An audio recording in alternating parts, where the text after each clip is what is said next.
Hello guys, welcome back to my channel.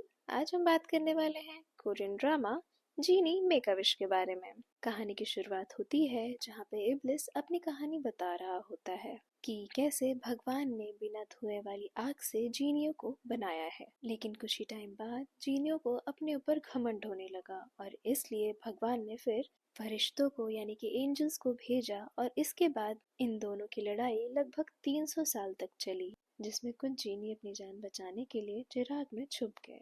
और उसके बाद फ्राइडे के दिन गॉड ने मिट्टी से इंसानों को बनाया और बाकी सारे बचे हुए जीनियों को उनके सामने सर झुकाने के लिए कहा, जहाँ पर बाकी सारे जीनी तो मान गए लेकिन इब्लिस ने सीधा इनकार कर दिया, जिसके बाद उसको स्वर्ग से सीधा नरक भेज दिया गया। और फिर उसने गॉड से बदला लेने का सोचा, ये दिखाकर कि इंसान बहुत ही मामूली होते हैं। और यहीं से शुरू हुआ थ्री विशेस का सिलसिला। जितने भी इंसानों ने उसके चिराग को ढूंढा वो सब लालची और मतलबी थे, लेकिन बाद में एक छोटी बच्ची ने अपनी तीनों ही विशेस दूसरों के लिए मांग कर इब्लिस को गलत साबित किया, जिसके बाद उसे चिराग के साथ मिट्टी के अंदर दफन होना पड़ा। और साथ ही उसने ये ठान लिया कि जब भी उसे आज़ादी मिलेगी वो सबसे पहले उस लड़की से बदला लेगा। फिर नेक्स्ट सीन में हम योंग को देखते हैं जो कि हमारी कहानी की मेन लीड है। वो दुबई के एक बड़े से रेस्टोरेंट में होती हैं और जैसे ही वो एक डिश ऑर्डर करती हैं उनके सामने एक दूसरी लेडी आकर बैठती हैं और कहती हैं, तुम यहाँ पर आना बंद क्यों नहीं कर देती। यहाँ पर हमें ये पता चलता है कि वो उनकी माँ है और उन्होंने उनकी परवरिश की जिम्मेदारी उनकी नानी को दी थी। उसके बाद उनकी मॉम उनसे पूछती हैं कि आखिर तुम यहाँ तक पहुँची कैसे, जिसके बाद योंग बताती है कि आपने जिसको घर भेजा था उसी आंटी की हेल्प से मैं यहाँ आई हूँ। साथ ही वो ये भी बताती हैं कि उनकी टीचर ने उनकी नानी को बचपन में ही ये बताया था कि योंग को हम कुछ भी नहीं सिखा सकते हैं क्योंकि उसके अंदर कोई इमोशन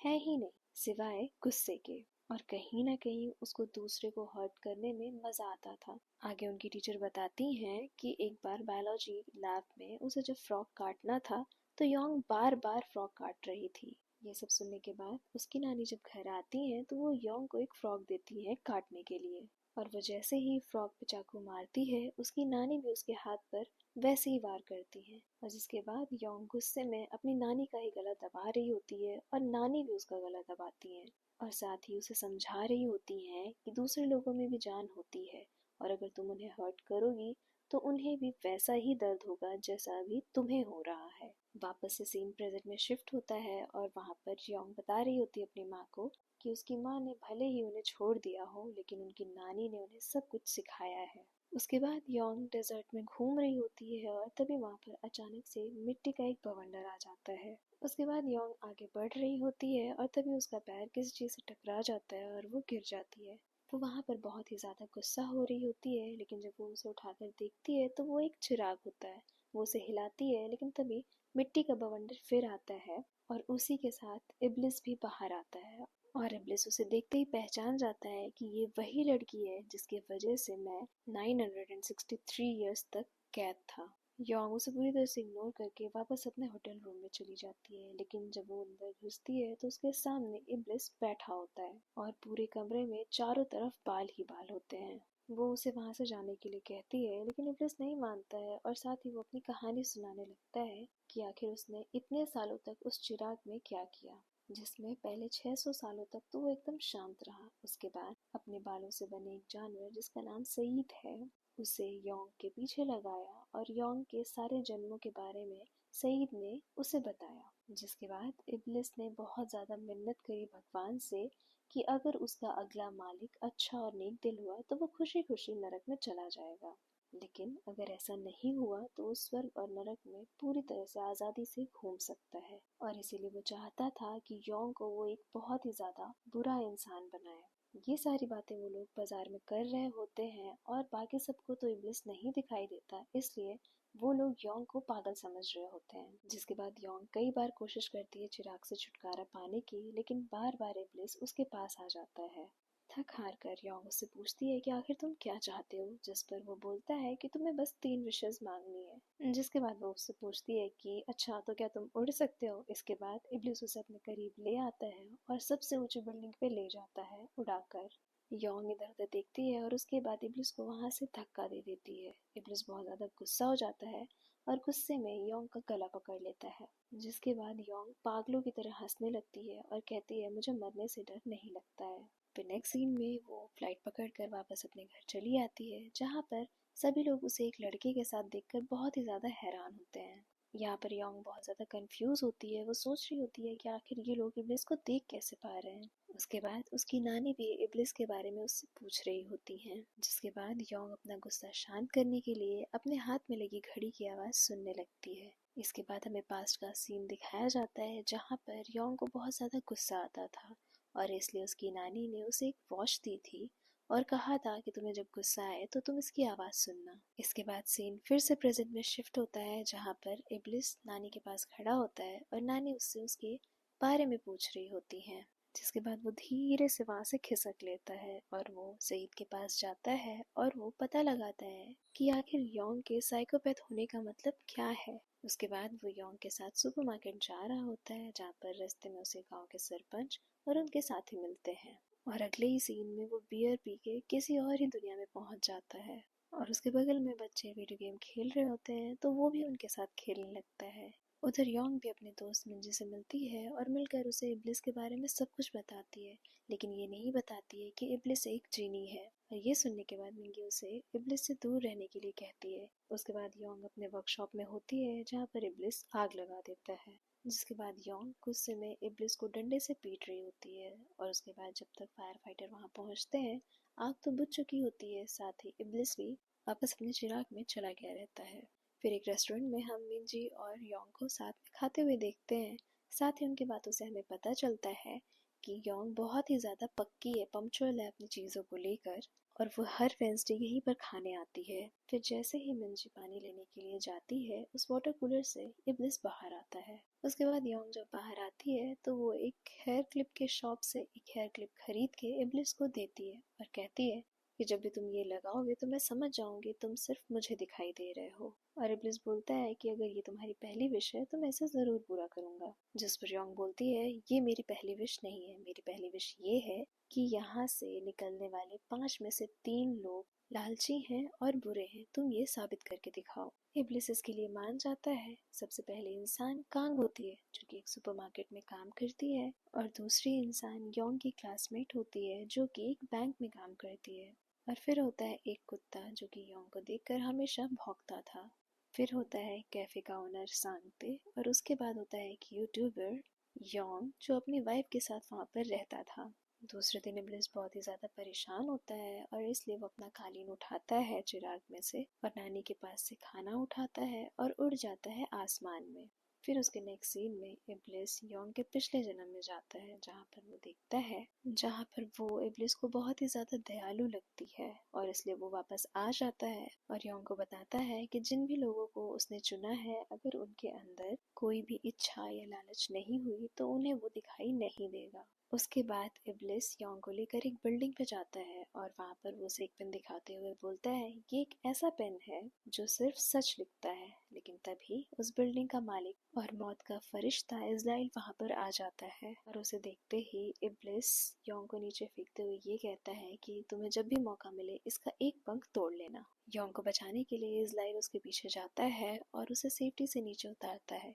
योंग उसे अपनी बातों में फंसाकर उसका एक पंख तोड़कर वहां से भाग जाती है। इब्लिस को वहां देखकर इज़राइल उसे कहता है आखिर तुम बाहर कैसे आए और जल्दी मैं तुम्हारी ये गर्दन काट दूंगा। इतना कहकर वो वापस बिल्डिंग के ऊपर पहुंच जाता है और जब नीचे देखता है तो इब्लिस उसे दिखाई नहीं देता, लेकिन तभी बिल्डिंग को तोड़ता हुआ इब्लिस उसके पीछे आ खड़ा होता है। जिसके बाद इज़राइल बहुत ही ज्यादा गुस्सा होता है, लेकिन इब्लिस वहां से चला जाता है। दूसरी तरफ योंग उस पंख को टेस्ट करने के लिए झूठी बातें लिख रही होती है, लेकिन वो झूठी बातें अपने आप ही गायब हो जाती हैं। इधर कांग को हम सुपरमार्केट में देखते हैं, जहाँ पर उसकी बॉस उस पर चिल्ला रही होती है। फिर जब वो स्टोर में सामान ले रही होती है तो उसे वही चिराग मिलता है, जिसको घिसने के बाद इब्लिस बाहर आता है और वो अपनी पहली विश रखती है कि वो वहाँ की मैनेजर बनना चाहती हैं।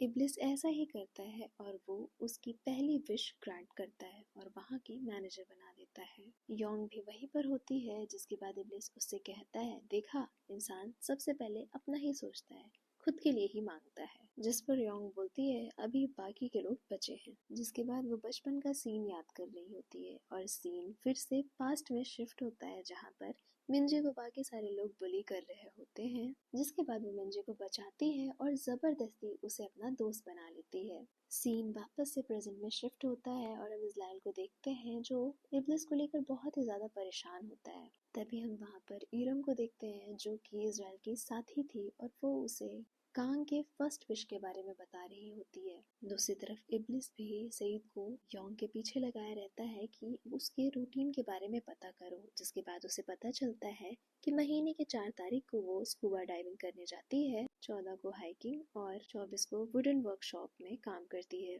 साथ ही वो ये भी पता लगाता है कि आखिर योंग को सबसे ज़्यादा डर किस चीज़ का है और उसकी सबसे कीमती चीज़ क्या है, जिस पर वो बताती है उसके लिए सबसे कीमती उसकी नानी है और डर भी इस बात का है कि अगर उसकी नानी की डेथ हो गई तो क्या होगा, शायद वो सोच भी नहीं पाएगी या फिर वो खुद को ही मार लेगी। और ये सब सुनने के बाद इब्लिस ये तय करता है कि अब उसे उसकी नानी की उम्र बढ़ानी होगी और इसलिए वो नानी की हेल्प करने के लिए उनके हिस्से का सारा काम खुद ही करने लगता है। और उसके बाद वो सईद को बताता है कि योंग ने अभी तक कुछ भी गलत नहीं किया है। बचपन से लेके आज तक उसने दूसरों के लिए मांगा, खुद के लिए कभी कुछ भी नहीं मांगा है। और ये सब योंग पीछे खड़ी होकर सुन रही होती है। उसके बाद वो इब्लिस को बाहर लेके जाती है शॉपिंग पे और उसके बाद डिनर पे भी लेके जाती है, जहाँ पर इब्लिस उससे उसके दूसरे विश के बारे में बात कर रहा होता है और योंग सिर्फ इतना बोलती है कि मुझे सबसे ऊंचा टावर देखना है। जिस पर इब्लिस पूछता है कि क्या ये तुम्हारी दूसरी विश है, जिस पर वो कुछ भी नहीं बोलती है। और फिर उसके बाद वो उसे सबसे ऊंचे टावर पे लेके जाता है और पूरे शहर की लाइट बुझाने के बाद सितारे दिखा रहा होता है। फिर योंग को याद आता है कि मिंजे ने कहा था कि जब भी कोई लड़का चांद तारे की बात करे उसे सीधा किस कर लेना, और वो ऐसा ही करती है, लेकिन उसे कुछ भी फील नहीं होता है। जीनी बहुत ही ज्यादा शॉक्ड होता है और वो सोच रहा होता है मैंने ऐसा तो नहीं सोचा था, लेकिन फिर वो आगे बढ़ता है और आगे बढ़कर वो उसे किस कर लेता है और इस बार योंग को फील होता है। फिर उसके बाद वो सिस्टम हैक करके किस वाली वीडियो अपने पास सेव कर लेती है। फिर नेक्स्ट डे हम देखते हैं कि ब्लिस योंग को इग्नोर कर रहा होता है, क्योंकि योंग जब भी उसे देखती थी बार बार किस करने की कोशिश कर रही होती है, क्योंकि उसे वो किस बहुत ज्यादा अच्छी लगी थी। इब्लिस छुपा होता है, लेकिन फिर भी योंग उसे ढूंढ लेती है और किस करने के लिए कहती है, जिस पर वो बचने के लिए ये बोलता है कि मुझे किस करने के लिए रूल्स फॉलो करने पड़ेंगे, यानी कि बारिश और शराब का होना जरूरी। फिर नेक्स्ट सीन में हमें एक फैमिली दिखाई जाती है जो काफी मिस्टीरियस थी और इधर इब्लिस सईद को अपने किस के बारे में बता रहा होता है और वो उसका मजाक उड़ाता है, ये कहकर कि आपने तो 1000 सालों से दांत ही नहीं साफ किए हैं। फिर इसके बाद इब्लिस नेक्स्ट डे एक डेंटिस्ट के पास जाता है। वो डेंटिस्ट कोई और नहीं मिंजे रहती है और उसके पास पैसे नहीं होते हैं, और ये जानने के बाद मिंजे उसे रोक लेती है, लेकिन यही उसे पता चलता है कि ये योंग को बहुत अच्छे से जानता था, इसलिए ये उसे लेकर योंग के पास जाती है। फिर नेक्स्ट डे मार्केट में इब्लिस का हेयर पिन एक आदमी चुरा लेता है, लेकिन फिर मार्केट में हाथापाई होने लगती है और इब्लिस भी अपने पिन ढूंढ लेता है और उसके बाद वो उन लोगों के वेपन्स को फ्लावर्स में बदल देता है।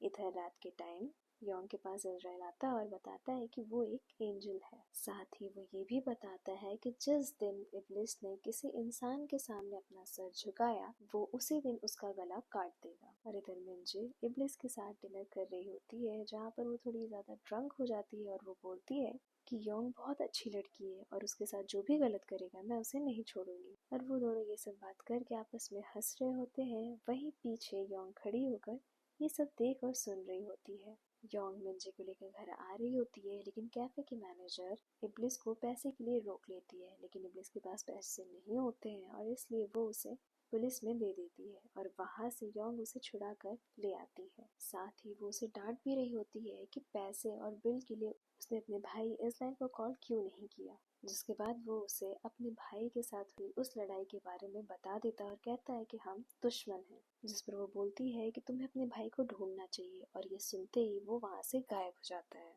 इधर हम कांग को सुपरमार्केट में देखते हैं, जहाँ पर उसकी कोई रिस्पेक्ट नहीं कर रहा होता है, इसलिए वो अपनी दूसरी विश ये मांगती है कि तुम ऐसा कुछ कर दो कि जैसे मैं इस मार्ट में सालों से काम कर रही हूँ। और इब्लिस ऐसा ही करता है और वो उसे 20 साल पहले लेके आता है और वहाँ पर वो योंग को देखता है जो छोटी बच्ची थी और उससे बात करने की कोशिश करता है, जिस पर वो उसे पत्थर से मारती है क्योंकि उसकी नानी ने स्ट्रेंजर से बात करने से मना किया था।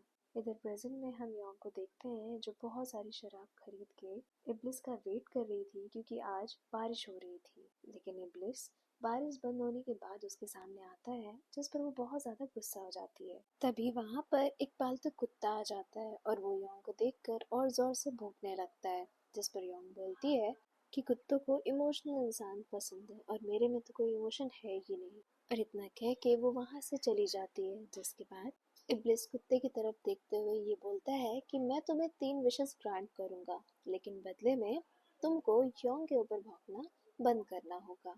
कुत्ता इब्लिस की बात नहीं समझ रहा था, इसलिए इब्लिस सईद की हेल्प लेता है। फिर उसके नेक्स्ट सीन में मार्केट में एक बहुत ही ज्यादा हैंडसम आदमी दिखाया जाता है, लेकिन उसकी हरकतें बिल्कुल एक कुत्ते जैसी थी, क्योंकि वो कोई और नहीं वही कुत्ता था जिसको इब्लिस ने 3 विशेस ग्रांट करने की बात करी थी। इधर हम देखते हैं कि योंग के पास उसकी नानी का फोन आता है और वो उससे उस डायरी के बारे में पूछ रही होती है, जिस पर योंग इब्लिस को तुरंत बुलाती है और उसे कहती है कि मेरी डायरी तुम अपने चिराग में छुपा लो। और इब्लिस भी इसके लिए मान जाता है। वो उसको लेके चिराग के अंदर जाता है और उस चिराग के अंदर जाने के बाद योंग ये तय करती है कि उसकी बनाई हुई सारी चीज़ें यही होंगी, और फिर वो इब्लिस की हेल्प से अपनी बनाई चीज़ें उस चिराग के अंदर ले आती है। और फिर दोनों मिलकर एक कमरा तैयार करते हैं जो सिर्फ उन दोनों के लिए था। और फिर उसके बाद वो दोनों चिराग से बाहर आते हैं और शराब लेने जा रहे होते हैं, लेकिन तभी वो देखते हैं कि नानी रो रही है क्योंकि किम कारपेंटर की डेथ हो गई है। जिसके बाद योंग पूछती है, उसके बाद जब वो लोग उस फ्यूनरल में पहुंचते हैं तो वहां पर योंग को नानी के मन की बात पता चलती है कि वो सोच रही होती हैं कि अगर उन्हें कुछ हो गया तो योंग का क्या होगा। ये सुनने के बाद योंग इब्लिस को बाहर बुलाती है और कहती है कि मेरी दूसरी विश ये है कि मेरी नानी मेरे जितनी जवान हो जाए। जिस पर इब्लिस बोलता है कि तुम अपने इस विश के बारे में एक बार अच्छे से सोच लो। जिस पर योंग बोलती है मैंने सोच लिया है और मैं यही चाहती हूँ, यही मेरी दूसरी विश है।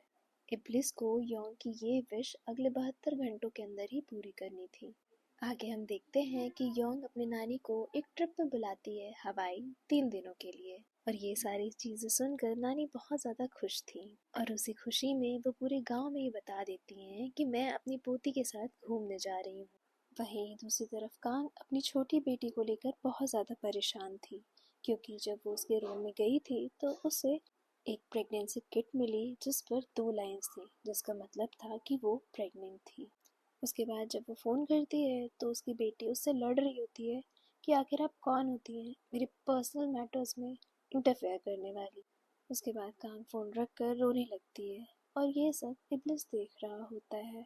और वो उससे कहता है कि अगर तुम्हें पछतावा हो रहा है तो तुम वापस अपनी पुरानी लाइफ में जा सकती हो, लेकिन वो ऐसा कुछ भी विश नहीं करती है। इधर योंग वापस से इब्लिस को बुलाती है और पूछ रही होती है कि क्या मेरी विश पूरी करी तुमने। जिसके बाद कमरे में एक उजाला होता है और उसकी नानी सच में पहले जैसी हो जाती है, जब वो सेम उसी एज की थी जिस एज की योंग अभी है। उधर दूसरी तरफ जब इज़राइल को इस विश के बारे में पता चलता है तो वो तुरंत इब्लिस से मिलने की तैयारी कर रहा होता है। और उसके बाद जब वो दोनों मिलते हैं तो उन दोनों में लड़ाई हो रही होती है। और इन दोनों की लड़ाई के बीच में ही वो कुत्ता इब्लिस को अपनी दूसरी विश के लिए बुलाता है, जो इंसान बन चुका था। वो कहता है मैं इंसान तो बन गया पर मेरी हरकतें अभी भी कुत्तों वाली है, इसलिए मेरी विश है कि मुझे इंसानों की तरह बिहेव करना भी सिखा दो। और इसलिए इब्लिस ने उसकी हेल्प करने के लिए एक और हैंडसम आदमी को उसका असिस्टेंट बना दिया जो उसकी देखभाल करता। फिर उसके बाद जब वो दोनों एक सुपरमार्केट के बाहर होते हैं तो उस कुत्ते वाले इंसान को वो लोग मिलते हैं जिन्होंने उसे बुली किया था, और इसलिए वो उन्हें काटने लगता है। उन दोनों को काटने के बाद वो उनके आगे पैसे फेंकता है और कहता है कि इससे इंजेक्शन लगवा लेना और आज के बाद कुत्तों को इस तरह से परेशान मत करना। और इधर यौन अपनी नानी को बुला रही होती है, घर में चारों तरफ ढूंढ रही होती है पर उसे नानी नहीं मिलती है, क्योंकि नानी बाहर स्टाइलिश कपड़े पहनकर मार्केट में घूम रही होती है। योंग इस तरह नानी को देखकर बहुत ज़्यादा परेशान हो जाती है और कहती है हमें कुछ रूल्स बनाने होंगे। वो लोग रूल्स की बात कर ही रहे होते हैं, तभी इब्लिस को बहुत ज़्यादा भूख लग जाती है और वो खाने की डिमांड करने लगता है। जिसके बाद योंग इस पर चिल्ला देती है कि तुम तो जीनी हो और वो गुस्सा होकर वहाँ से चला जाता है। जहाँ पर सारे मजदूर काम मांग रहे होते हैं वो भी उनके साथ उसी लाइन में बैठ जाता है, और जब कुछ लोग आते हैं तो वो भी उनके जैसा हाथ उठाता है। इसके बाद उसको काम पे ले जाते हैं, जहाँ पर उसका काम ये था कि उसे खेत में से गोभी उखाड़ना था, और उसने बहुत ही कम टाइम में सारी गोभी खेत से निकाल दी। जिसके बाद मालिक बहुत ज़्यादा खुश हो जाता है और उसे पैसे देता है, जिससे इब्लिस बहुत ज़्यादा खुश होता है, और नेक्स्ट डे वो वापस से वहीं जाकर बैठता है। लेकिन तभी उसे किसी ने याद किया, और वो इस बार एक ड्राइवर था, जिसने अपनी पहली विश मांगी कि इस हिरन को वापस से ठीक कर दो, जिसको किसी और ने नहीं, उसी ड्राइवर ने मारा था। जिसके बाद इब्लिस वहां से ये कहकर चला जाता है कि विश तभी पूरी होती है जब इंसान उसे पूरी तरह से मांगे, जिसका मतलब ये है कि जब इंसान किसी चीज को पूरे सच्चे दिल से मांगता है, वो चाहता है, तभी वो विश उसकी पूरी होती है। और इतना कहकर वो वहां से चला जाता है। अगले दिन सुबह में हमें एक कपल को दिखाया जाता है, जो कि यूट्यूब पे लेटेस उगाने की प्रक्रिया दिखा रहे होते हैं। लेकिन उसमें से जो लड़का होता है वो कैमरे को लड़की के चेस्ट की तरफ थोड़ा ज़्यादा जूम कर देता है, ताकि उसे और ज़्यादा व्यूज़ मिले। और फिर जब वो लड़की देखती है तो उन दोनों में लड़ाई होने लगती है। इधर इब्लिस के पास सईद आता है और उसे बता रहा होता है कि योंग किसी लड़के के साथ डांस कर रही है। इब्लिस को बहुत जलन होती है और वो जानबूझकर उस लड़के को गिरा देता है। इधर योंग नानी की सिक्योरिटी के लिए चारों तरफ कैमरा लगा रही होती है। फिर इधर हम एक मैनेजर और उसके असिस्टेंट को देखते हैं, जहाँ पर उसका मैनेजर उसे डांट रहा होता है और वो गुस्से में बर्तन धुल रही होती है, और उसी टाइम वो इब्लिस को याद कर रही होती है, जिससे उसकी विशेस पूरी हो जाए। और ऐसा ही होता है, इब्लिस उसके सामने आता है और वो बिना सोचे समझे इब्लिस से अपनी पहली विश ये मांगती है कि योंग का सारा पैसा मेरे अकाउंट में ट्रांसफर कर दो। और इब्लिस कहता है कि अच्छा, तो तुम्हारी ये विश है, और उसके बाद वो उसकी ये ख्वाहिश पूरी कर देता है और उसके अकाउंट में 10 मिलियन वॉन आ जाते हैं, जिससे वो बहुत ज़्यादा खुश हो जाती है। इधर योंग समझ जाती है कि वो इब्लिस से शर्त हारने वाली है, इसलिए वो जाकर उसे गले लगा लेती है, और उसके बाद वो उससे कहती है कि तुम्हारी ये रेत की घड़ी चलती क्यों नहीं है। जिस पर इब्लिस उसे ये बताता है कि ये रेत की घड़ी ही मेरा ताबूत है। फिर दूसरे दिन हम योंग को गराज में देखते हैं, जहाँ पर एक पिता अपने बेटे को लेकर आया रहता है और उससे कह रहा होता है कि क्या तुम इसकी थोड़ी देर देखभाल कर दोगी। इतना कहकर वो वहां से चला जाता है। वो बच्चा बहुत ज्यादा बातें करता था और योंग इरिटेट हो रही थी, लेकिन तभी वो बाहर देखती है कि नानी हील्स पहनकर चलने की कोशिश कर रही है, लेकिन वो लड़खड़ा रही हैं। योंग उनकी हेल्प करती उससे पहले ही मिंजी वहां आ जाती है और नानी की मेन्यू सेलेक्ट करने में हेल्प कर रही होती है, जिसको देखकर योंग बहुत ज़्यादा अपसेट हो जाती है। इधर इज़राइल बहुत ही ज़्यादा चिढ़ा होता है और वो सीधा इब्लिस के पास जाता है, और उसके बाद उन दोनों के बीच में लड़ाई होती है। इधर हम योंग को देखते हैं, जिसको पुराने फ्लैशबैक्स आ रहे होते हैं, और इसलिए वो शांत होने के लिए घर से बाहर निकलती है। लेकिन बाहर वो इज़राइल को देखती है और इज़राइल उससे पूछ रहा होता है कि क्या वो जानना चाहती है कि पिछले जन्म में आखिर उसकी मौत कैसे हुई थी। लेकिन वो उसका ऑफर ठुकरा देती है और उसे मारती भी है। अगले दिन सुबह में योंग के पास दो पुलिस वाले आते हैं। वो किसी लड़की के बारे में पूछताछ कर रहे थे, जिसके बाद योंग उन्हें बोलती है कि मुझे इसकी फोटो दे दीजिए, मुझे कुछ भी पता चलता है तो मैं आपको ज़रूर खबर करूंगी। इधर इब्लिस गेम खेल रहा होता है और तभी उसके पास एक छोटा बच्चा आता है और कह रहा होता है कि गेमिंग कंसोल उसे दे दे, लेकिन इब्लिस मान नहीं रहा होता है, इसलिए वो उसे योंग के नाम से चिढ़ा रहा होता है और इब्लिस चिढ़ भी जाता है। फिर उसके बाद हम इब्लिस और सईद को देखते हैं, जहाँ पर सईद उसे बता रहा होता है कि योंग को इज़राइल ने फुसलाने की कोशिश करी। उसने उसे बोला कि मैं तुम्हें तुम्हारा अतीत दिखा सकता हूँ, पर योंग नहीं पिघली। ये सब सुन के इब्लिस बहुत ज़्यादा डर जाता है और भाग के योंग के पास जाता है। इधर योंग समुद्र के अंदर ये सोच रही होती है कि हे भगवान, आखिर तुमने मुझे उससे मिलाया ही क्यों। जिस पर इब्लिस उसके सामने आ जाता है और कहता है ताकि तुम मुझे परेशान कर सको, और अगर तुम्हें मरने का इतना ही शौक है तो मेरे हाथों से मरो ना। इधर कांग अपनी बेटी की हरकतों से बहुत ज्यादा परेशान और दुखी होती है, तो इब्लिस उसे सलाह देता है कि तुम चाहो तो अपनी तीसरी विश में ये मांग सकती हो कि तुम अपनी पहली दोनों विश भूल जाओ कि आखिर तुमने क्या मांगा था। वहीं हम दूसरी तरफ योंग की नानी को देखते हैं, जो बेकरी पे होती हैं और इतने तरह तरह के केक फ्लेवर्स देखकर थोड़ी कंफ्यूज हो जाती हैं कि आखिर वो इनमें से कौन सा ट्राई करें। लेकिन तभी वहाँ पर मिंजे आ जाती है और वो चूज करने में उनकी हेल्प भी करती है। लेकिन नानी की हरकतों से मिंजे को उनके ऊपर शक होने लगा कि आखिर ये इतनी जानी पहचानी क्यों लग रही है। और सिर्फ मिंजे ही नहीं, लेकिन मोहल्ले के और भी जो लोग थे उन्हें भी नानी की हरकतों पे शक हो रहा था। और इसलिए ये सब क्लियर करने के लिए वो लोग नानी के घर पे जाते हैं। लेकिन वहाँ पर जो गांव का सरपंच होता है वो नानी को फ़ोन करता है और वो उठा भी लेती हैं। जैसे ये क्लियर हो जाता है कि जो सामने खड़ी लड़की है वो नानी नहीं है, लेकिन हाँ, उसकी हरकतें नानी से काफ़ी मैच करती हैं। उधर दूसरी तरफ हमें उसे एम्प्लॉय को दिखाया जाता है जो अपनी दूसरी विश ये रखती है कि योंग का बैंक ट्रांसफ़र अमाउंट बढ़ा दो, और इब्लिस ऐसा ही करता है। फिर दूसरे दिन हम इब्लिस को उसी बच्चे के साथ देखते हैं गेम खेलते हुए। लेकिन अचानक इब्लिस की नज़र उसके हाथ पे जाती है। उस बच्चे के हाथ पे चोट का निशान था। इब्लिस से रहा नहीं जाता, तो वो उससे पूछ लेता है कि आखिर तुम्हें ये चोट कैसे लगी। जिस पर वो बच्चा सिर्फ इतना बताता है, जब मैं बड़ा हो जाऊंगा तो मॉम का बॉयफ्रेंड मुझे पीट नहीं पाएगा।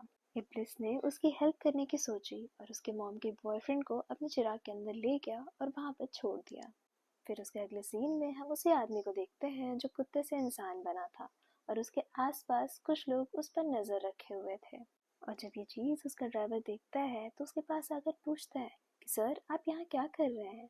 जिस पर वो आदमी बताता है कि मैं अपने पापा का इंतजार कर रहा हूँ। इधर हम फिर उसी एम्प्लॉय को देखते हैं जिसने अपने विश में योंग के ट्रांसफर लिमिट बढ़ाने की बात करी थी। उसे इंटरोगेट किया जा रहा था। इधर हम खायोंग को देखते हैं जो चिराग के नीचे लिखे हुए कोड को समझने की कोशिश कर रही थी। और फिर उसके बाद वो इज़राइल के पास जाती है और उससे ये बोलती है कि मुझे जानना है कि पास्ट में मेरे साथ क्या हुआ था, मेरी मौत कैसे हुई थी, तो तुम मुझे पास्ट में लेके चलो।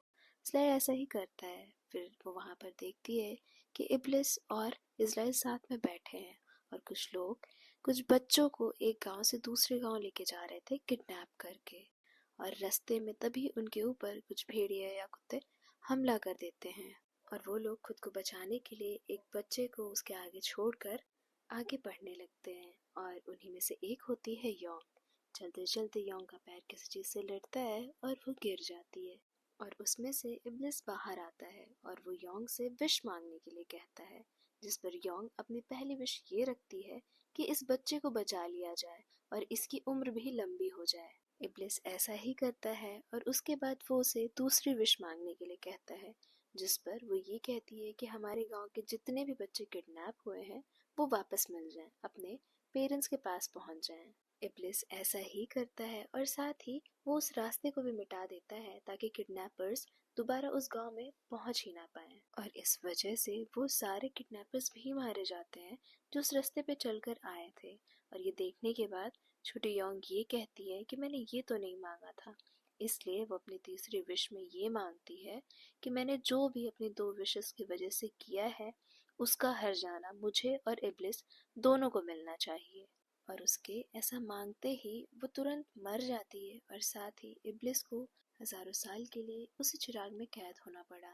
ये सब जब इज़राइल योंग को दिखा रहा होता है तो वो इब्लिस को बहुत करीब से देखती है और वो ये देखती है कि इब्लिस को गुस्सा नहीं था चिराग में जाने का, लेकिन उसे किसी चीज का दुख था।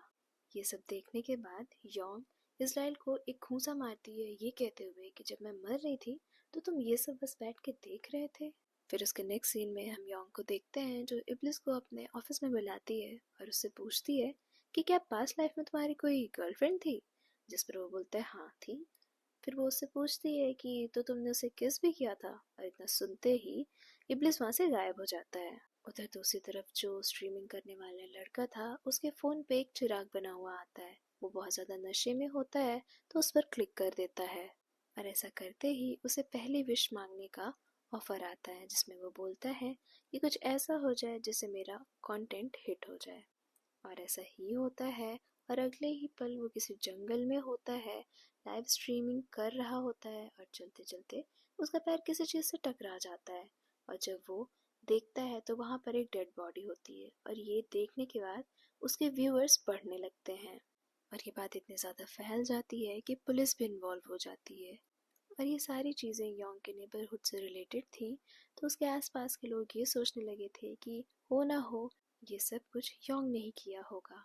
और ये सारी बातें सुनकर योंग की नानी को काफ़ी तकलीफ होती है, जिसको देखकर योंग भी बहुत ज़्यादा दुखी हो जाती है। और उसके बाद इब्लिस आता है और उसका मूड ठीक करने के लिए वो वापस से उसे सबसे ऊंचे टावर पे लेके जाता है। लेकिन तभी चिराग को घिस कर सांटे इब्लिस को बुला लेता है और उससे अपनी नेक्स्ट विश ये मांगता है कि मुझे 20 साल पीछे लेके जाओ। और इब्लिस ऐसा ही करता है और वहाँ पे जाने के बाद हमें दिखाया जाता है कि सांटे किसी औरत को मारकर उसके बालों को कलर कर रहा होता है। और आज वाला सांटे 20 साल पहले इसीलिए गया था ताकि वो वहाँ पर देख सके कि जब वो मर्डर कर रहा था तो क्या उसे किसी ने ऐसा करते हुए देखा था। फिर वहाँ से प्रेजेंट में आने के बाद इब्लिस ये सारी बातें योंग को बता देता है, जिसके बाद वो ये कंफर्म करती है कि इसका मतलब है पिछले कुछ दिनों में जो भी मर्डर्स हुए हैं हमारे नेबरहुड में, उन सब में कहीं ना कहीं सांटे का ही हाथ है। और इसलिए वो अपनी नेक्स्ट विश में ये मांगती है कि मैं चाहती हूँ कि तुम सांटे को उन सारे मर्डर्स के इल्ज़ाम में फंसा दो। लेकिन अगर इब्लिस उसकी ये विश पूरी करता तो वो कहीं ना कहीं हार जाता, क्योंकि उसकी ये विश अपने लिए नहीं दूसरों के लिए थी। और योंग ये बात जानती थी क्योंकि इज़राइल ने उसे ये सब बताया था। इसलिए वो इससे कहती है कि तुम टेंशन मत लो, मैं तुम्हें हारने नहीं दूंगी। और इसलिए इब्लिस को उस पर बहुत ज़्यादा प्यार आ रहा होता है। फिर नेक्स्ट सीन में हम एक नए कैरेक्टर को देखते हैं जिसका नाम सादी होता है। और वो रात के टाइम में इब्लिस के पास आकर उसे काले धागे से बांध जाता है। और उस काले धागे को कोई और खोल नहीं पा रहा था, लेकिन तभी जब योंग आती है तो एक ही बार में उसे खोल देती है। सादी योंग का नेबर था और वहाँ पर हम एक छोटे बच्चे को देखते हैं जिसके कहने पे सादी ने ऐसा किया था। इधर हम योंग को देखते हैं जिसको अपने पिछले के पिछले जन्म के कुछ विजन्स आ रहे होते हैं, जहाँ पर वो अपने आप को एक बच्चे के साथ देखती है जिस बच्चे का नाम खालिद होता है। साथ ही योंग उस काले धागे को लेकर बहुत ज़्यादा क्यूरियस होती है, इसलिए वो काला धागा लेकर अपने नानी के पास जाती है और उन्हें देते हुए बोलती है इसे आप बांधिए। बांधने के बाद वो उनसे खोलने के लिए कहती है। वो बहुत आसानी से खोल लेती हैं। फिर उसके बाद वो उस धागे को इब्लिस के ऊपर बांधती है और नानी से खोलने के लिए कहती है, पर नानी इस बार उस धागे को नहीं खोल पा रही थी। उसके बाद फिर योंग कोशिश करती है और एक ही बार में धागा खोल देती है। इस धागे के पीछे की कहानी जानने के लिए इब्लिस उसे लेकर दुबई जाने का सोचता है और योंग बाकी सबको भी अपने साथ चलने के लिए बोलती है। दुबई जाने के बाद इब्लिस एक वास को टच करता है और फिर उसमें से एक जीनिया बाहर निकलती है, जो कि इब्लिस की एक्स गर्लफ्रेंड भी थी। और इब्लिस उससे जब धागे के बारे में पूछ रहा होता है तो वो बोलती है कि मुझे धागे के बारे में तो नहीं पता, लेकिन हाँ, शादी के बारे में ज़रूर पता है। मुझे जहाँ तक पता है शादी की शादी एक इंसानी लड़की से हुई थी और उसका बेटा भी एक इंसान था, और आधा इंसान और आधा जिन होने की वजह से वो जल्द ही मर गया था। ये सब बताने के साथ ही जीनिया उससे किसी बात पे नाराज थी, लेकिन इब्लिस को कुछ भी याद नहीं आ रहा था। यहाँ पे हमें पता चलता है कि इब्लिस की कुछ टाइम की यादें मिट चुकी हैं। उसके नेक्स्ट सीन में हम इज़राइल को देखते हैं जो इब्लिस के भाई से मिला था और वो उससे कह रहा होता है कि इब्लिस अपने चिराग से बाहर आ गया है, लेकिन तुम्हें अपना मुंह बंद रखना है। ये सब के बाद जब इज़राइल वापस आता है तो उसे पता चलता है कि जीनिया का पता उसी के असिस्टेंट ने इब्लिस को दिया था। और इज़राइल इस बात से इतना ज़्यादा गुस्सा हो जाता है कि वो एरम का गला पकड़ता है और उसकी बोलने की शक्ति ही छीन लेता है। फिर अगले सीन में हम गांग को देखते हैं जो अपनी तीसरी विश इब्लिस से मांग रही होती है कि मैं चाहती हूँ कि मेरी दोनों विशेस और मुझे तुम भूल जाओ। उसके नेक्स्ट सीन में हम यांग को उसके एक फ्रेंड के साथ देखते हैं जो उसको पहाड़ी से धक्का दे रहा होता है, और वो इससे पहले गिरकर मर जाती वहाँ पर इब्लिस आकर उसे बचा लेता है और साथ ही उसके दोस्त को किसी दूसरी पहाड़ी पे ले जाकर मार देता है। फिर अगले सीन में इब्लिस अपने भाई से मिलने गया रहता है और उससे पूछ रहा होता है कि इस बगीचे को क्या हुआ, जिस पर उसका भाई बताता है कि मैंने एक गलत काम किया था और उसी की सज़ा मुझे मिली है। इसके बाद वो उसे शादी की कहानी बताता है और साथ ही ये भी बताता है कि शादी मदद मांगने के लिए मेरे पास आया था और उसके बेटे की जान बचाने के लिए मैंने एक दूसरे बच्चे की ज़िंदगी लेते हुए खालिद की उम्र इतनी ज़्यादा बढ़ा दी कि अब वो मर ही नहीं सकता था, और इसी वजह से मेरा पूरा बागीचा उजड़ गया और सिर्फ ये एक फूल बचा है जो खालिद को रिप्रेजेंट करता है। उधर दूसरी तरफ हम इज़राइल को देखते हैं जो नानी के पास गया रहता है और उनसे कह रहा होता है कि आप बेशक ही जवान हो चुकी हैं, लेकिन आपकी मौत उसी दिन आएगी जिस दिन लिखी हुई है, और आपके बगीचे में जिस दिन वो पहला फूल आएगा उसी दिन आपका आखिरी दिन होगा। उधर हम दूसरी तरफ योंग को देखते हैं, जिसके पास खालिद आया हुआ होता है उसे बच्चे के रूप में, और वो योंग से कह रहा होता है कि तुम जल्दी अपनी तीसरी विश मांग लो। वो ऐसा इसलिए कर रहा था क्योंकि इस टाइम पे योंग ही उस चिराग की मालकिन थी, और जब वो ऐसा कर देती तो उसके बाद वो पूरे चिराग पर कब्जा कर सकता था। वहीं दूसरी तरफ हम इब्लिस को देखते हैं, जो सादी से मिलने गया होता है और उससे कह रहा होता है कि तुम अपने बच्चे को संभालो। इधर योंग जो सारे पैसे बैंक से कैश में निकाली थी जब लेकर जा रही होती है, तो उसके पीछे कुछ गुंडे पड़ जाते हैं और यहाँ पर भी उसे इब्लिस ही बचाता है। और उसके बाद इब्लिस योंग को लेकर अपने चिराग में जाता है, जहाँ पर एक हाइलाइटर लेकर योंग कुछ लिखा हुआ हाईलाइट कर रही होती है, और वो इब्लिस ने ही लिखा था, लेकिन अब उसे कुछ भी याद नहीं था। वो लोग उस चीज़ को नहीं समझ पाते हैं क्योंकि वो अरबिक में लिखा था, और इसलिए वो लोग सईद, इरम और इज़राइल को वहाँ पर बुलाते हैं, जिस पर सईद और इज़राइल तो कुछ भी नहीं बोलते हैं, लेकिन इरम अपनी ज़ुबान काट देती है क्योंकि वो झूठ नहीं बोल सकती थी। फिर उसके बाद हम सॉन्टे को देखते हैं, जिसने इब्लिस को बुलाया था अपनी तीसरी विश के लिए, और वो अपनी विश ये रखता है कि मैं पास्ट में जाकर उस लड़की को वापस से दूसरी तरह से मारना चाहता हूँ जिसे मैंने कुछ दिन पहले मारा है। इब्लिस ये सारी चीज़ें आकर योंग को बताता है, जिस पर वो साथ में चलने की बात करती है, और फिर वहाँ पर जाकर वो उस आदमी सॉन्टे को इतना ज़्यादा मारती है कि वो लड़की उसके जंगल से भाग जाती है। साथ ही सॉन्टे को वो लोग मिलकर पुलिस के हवाले भी कर देते हैं। उसके बाद इब्लिस वापस अपने चिराग में आ जाता है, और वहाँ पर उसे पता चलता है कि कायोंग के पिछले जन्म में उसने 20 साल उसके साथ गुजारे थे। जिसके बाद वो वापस से कायोंग के पास आता है और उसे किस करते हुए बोलता है कि मैं जल्दी ही कोशिश करूँगा कि मेरी जो धुंधली यादें हैं वो वापस आ जाएं। दूसरी तरफ हम यूट्यूबर को देखते हैं जो अपनी वाइफ को उस जीनी और विश के बारे में बता रहा होता है, जिस पर उसकी वाइफ बोलती है कि अगर ऐसा है तो तुम दूसरी विश बाबा के लिए मांग लो।